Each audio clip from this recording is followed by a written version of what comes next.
மறுஜென்மம் நேயர்கள் அனைவருக்கும் வணக்கம். இன்னைக்கு நம்ம மாலிக் பாயை சந்திக்க வந்திருக்கோம். நிறைய விஷயங்கள் அவர்கிட்ட கேட்டு தெரிஞ்சுக்கிறதுக்காக வந்திருக்கோம். வணக்கம் பாய். வணக்கம். நல்லா இருக்கீங்களா? நல்லா இருக்கேம்மா. பாய், இன்றைய கேள்வி, இப்போ நீங்கள் கோவளம் தர்காவை பற்றி ஒரு பதிவில் சொல்லியிருந்தீங்க. அதாவது பேய் பிடித்தவர்கள், ஆவி பிடிச்சவங்கலாம் இந்த தர்காவுக்கு போனோம் அப்படின்னா அவங்களுக்கு இருக்க பிரச்சனைகள் நீங்கும் அப்படின்னு சொல்லியிருந்தீங்க.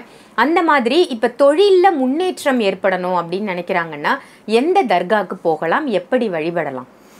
கரெக்டாக கேட்டிங்க. ஆக்சுவலி தமிழ்நாட்டில் பொறுத்தவரையும் பார்த்திங்கன்னா தர்கான்றதே பார்த்திங்கன்னா இவங்களுக்கு பவர் அதிகம், இவங்களுக்கு பவர் கம்மின்னே ஒன்று இல்லைம்மா. அவுலியான்றதே பார்த்திங்கன்னா சில பேர் நம்ப மாட்டாங்க, பட் நம்புறவங்க இருக்காங்க. நம்பினா தான் எல்லாமே. கண்டிப்பாக நம்பிக்கை தான் வாழ்க்கை. அவுலியான்றது அவங்களுக்குன்னு ஒரு தனி மரியாதை, அவங்களுக்கு தனி ஒரு பவர், அவங்களுக்குன்னு ஒரு தனி இடமே இருக்குது. அந்த வகையில் பார்த்திங்கன்னா ஒன்றுக்கு ஒரு தர்கா இருக்குது. இப்போ நிறைய ஃபேமஸ் ஆனது, நிறைய பேருக்கு தெரிஞ்சது பார்த்திங்கன்னா தமிழ்நாடு சைடு சேலம் தருமபுரி மாவட்டத்தில் இருக்கிறது தொப்பூர் தர்கான்னு சொல்லுவாங்க. தொப்பூர் தர்கா கேள்விப்பட்டிருக்கேன். தொப்பூர் தர்கா இப்போ ரீசெண்டாக நிறைய பேருக்கு அது ஊடகத்தில் பார்த்திங்கன்னா வந்துக்கிட்டு இருக்குது. சில நிறைய பேர் யூடியூப்ல எடுத்து போகிறாங்க. அந்த தர்காவில் எனக்கு ரொம்ப பிடிச்ச, எவ்வளோ தர்கா இருக்குது வரலாறு சொல்கிறதுக்கு, எனக்கு அந்த தர்காவில் பிடிச்சது ஒரு 4 விஷயம் ரொம்ப பிடிச்சது. ஃபஸ்ட்டு விஷயம் பார்த்திங்கன்னா, உள்ளே போகும்போது எல்லா தர்காலையும் பார்த்திங்கன்னா பூ வாங்கிட்டு போகணும், எல்லாம் வாங்கிட்டு போகணும். அந்த தர்காவில் வாங்கிட்டே போகக்கூடாது. பூவெல்லாம் வாங்கிட்டு போகக்கூடாது. பத்தி வேணால் வெளியில் ஏற்றிக்கலாம்.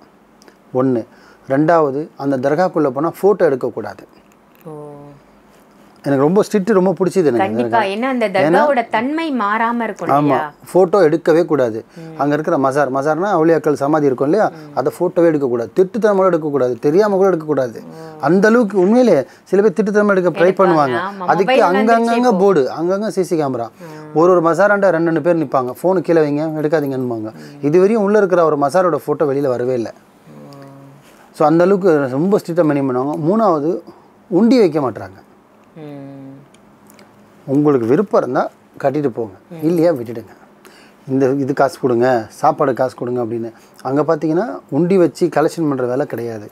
4வது விஷயம், ரொம்ப சிறப்பான விஷயம் பார்த்தீங்கன்னா, அன்னதானம் பண்ணுறாங்க.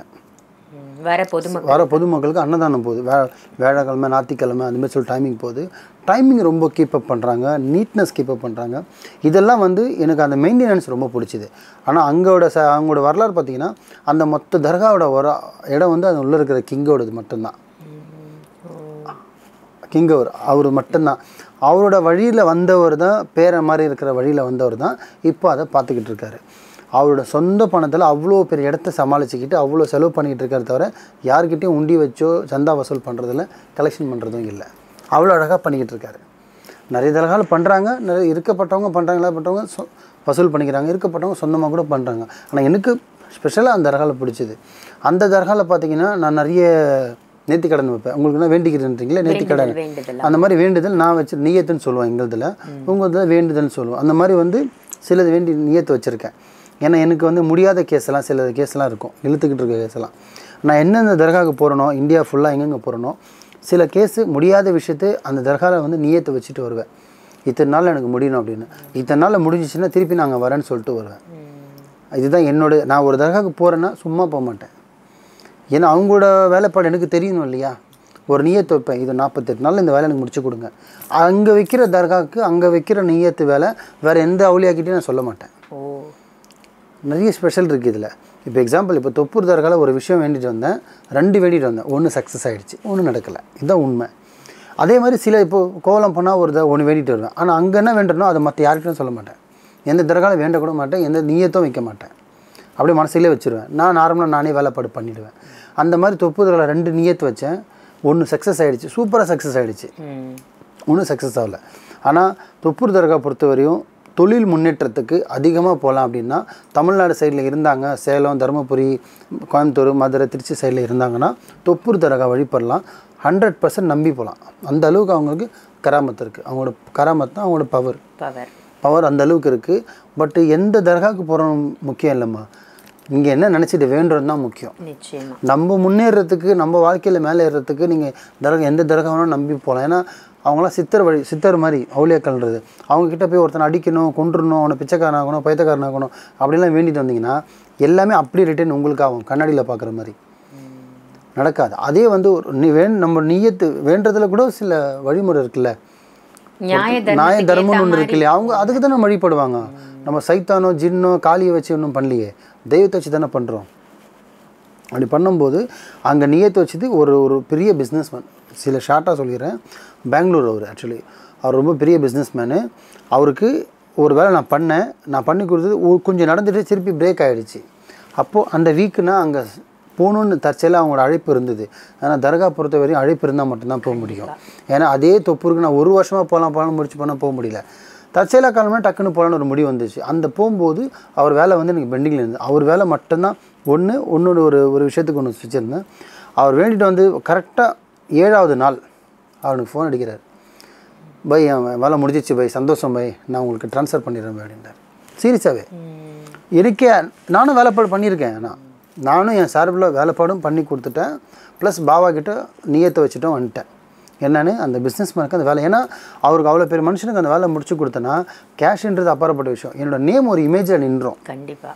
ஏன்னா நம்ம எங்கே போய் சேர்றோமோ அதுதான் நமக்கு மெயின். மாதிரி ஒரு பெரிய இடத்துல போய் நேம் நின்றுச்சுன்னா அப்படியே ஸ்டெப் பை ஸ்டெப் இப்போ அவரோட கம்யூனிகேஷன் எல்லாமே பார்த்திங்கன்னா எல்லாம் அப்ராட், சவுதி அந்த மாதிரி தான் லிங்க் அந்த மாதிரி போயிடும். அதனால் அந்த ஒரு முடிச்சு கொடுக்கணுன்ற நீயத்தை அவர்கிட்ட வச்சேன். அல்லாஹ்வோட கிருபையால எனக்கு முடிச்சு கொடுத்தாரு தொப்பூர் பாபா. ஸோ அதுலேருந்து பிஸ்னஸ்க்கு அப்படின்னா அவருக்கு வைக்கணும்னு நான் சொல்ல வரல. அந்த சைடில் இருக்கிறவங்களுக்கு அவரை நம்பி போகலாமான்னா 100% போகலாம். ரொம்ப நீட்னஸ்ஸு, ரொம்ப அமைதியான ஒரு இடம், பீஸ்ஃபுல். நம்ம போய் உக்காந்தாலே அப்படியே மனசே ரொம்ப சூப்பராக இருக்கும். டென்ஷன் இல்லாமல் போயிட்டு வரலாம். நியத்தை வச்சுக்கிட்டு நல்ல முறையில் நியத்தை வச்சோன்னா தொப்பூர் பாபா 100க்கு 100% முடிச்சு கொடுப்பாரு.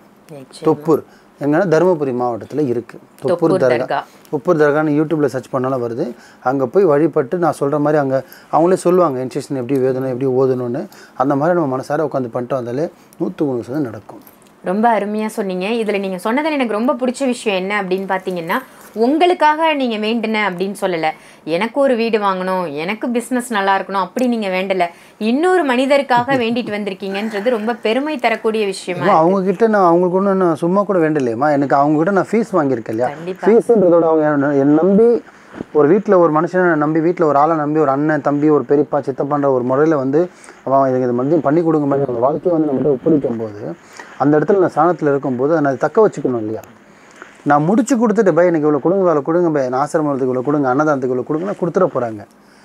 செஞ்சு இப்போ என்ன சொல்லுவாங்களா, செயல்பாடு பண்ணு, அது ஆட்டோமேட்டிக்காக வரும். அது என்னோட இது. அதுக்கு பழமொழியே வேறு மாதிரி சொல்லுவாங்க. பட் நான் மற்றவங்கள தான் அதிகமாக வேண்டுறேன். அவங்களுக்கு வேண்டி அவங்க நல்லா இருந்தாலும் எனக்கு ஆட்டோமேட்டிக்காக கொடுக்க போகிறாங்கம்மா.